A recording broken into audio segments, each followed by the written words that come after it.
Sa video natin ngayon ay tatalakayin natin kung paano nga ba nagsisimula ang korupsyon sa gobyerno. Ano ang sistema nito? Ating tatalakayin. Siguraduhin tapusin ang video para sa malinaw na konteksto. Bakit ang 10 milyong proyekto nagiging 3 milyon na lang pagdating sa lupa? Bakit ang presyo ng laptop na 25,000 ang halaga, ito'y nagiging 48,000 pagdating sa gobyerno? At bakit kahit may COA, ombudsman at bidding, tuloy pa rin ang nakawan? Ito ang totoong mukha ng korupsyon, nakabalot sa perma, resibo at makapal na dokumento. Simula ng sistema, APP at PPMP. Ano ito? Bawat ahensya ng gobyerno may tinatawag na PPMP or Project Procurement Management Plan. Pinagsasama para maging APP or Annual Procurement Plan. Dito nakasulat ang lahat. Ano ang bibilhin, magkano, kailan, at sino ang magpapatupad. Sa papel, malinis ang proseso. Pero dito pa lang, madalas nakaplano na ang nakawan. Halimbawa, sabihin nating may proyekto, itong tinatawag na Farm to Market Road na nagkakahalaga ng 10 million pesos na sana ang dapat ay makapal na semento. Tamang haba, may drainage at may quality testing. Pero ang mangyayari, nipis na kalsada, kulang sa materyales, walang drainage, substandard ang semento at lalabas na ang totoong gastos ay halos 3 million lang na saan ang 7 million nasa kickback, komisyon at bulsa ng sindikato. Paano niluluto ang bidding?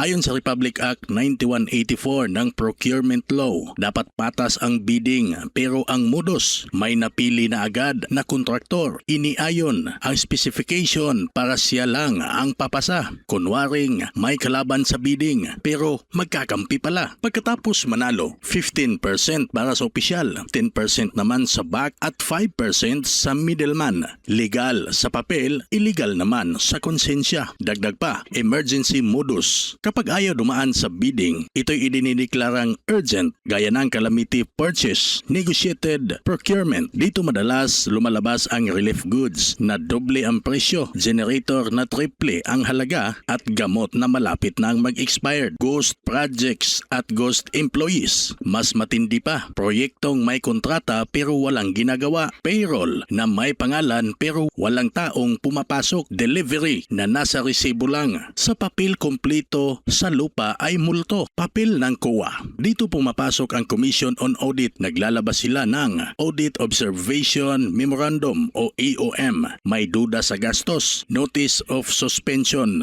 Kakulangan ng dokumento. Notice of Disallowance. Bawal ang ginastos at dapat ito'y ibalik. Notice of Charge. Personal na pananagutan ng opisyal. Kapag mabigat ang findings, ang kahihinatnan ay ombudsman, graft case, sandigan bayan at posibleng kulong at diskwalifikasyon. Bakit nga ba ito'y mahirap mahuli? Dahil sa mga rason na magkakakonsyaba ang nasa loob, takot magsumbong ang empleyado, mabagal ang kaso, malakas ang impluwensya sa politika, kaya nagiging normal na lang ito na krimen. Sino ang talo? Ang Pilipino. Kulang na classroom, sirang ospital, bahang walang solusyon at serbisyong dapat sanay libre at maayos. Ang ninakaw na pera, buhay at tao ang kapalit. Ano ang pwedeng gawin bilang isang mamamayan? May kapangyarihan ang mamamayan. Humingi ng kopya ng APP at kontrata. I-check ang COA reports. Magreklamo sa ombudsman at sumangguni sa 8888. Bantayan ang proyekto sa barangay. Dahil ang pundo ng gobyerno, pera ng bayan, hindi pera ng politiko. Ang korupsyon kaartikulo ay hindi simpleng pagkakamali. Ito ay sistemang pinag-aralan, planado at paulit-ulit nagsisimula sa papel, nagtatapos sa bulsa habang ang Pilipino ang nagdurusa. Kung napadaan lang sa iyo ang videong ito, paki-follow, share at like, pa-subscribe din ng artikulo. Maraming salamat.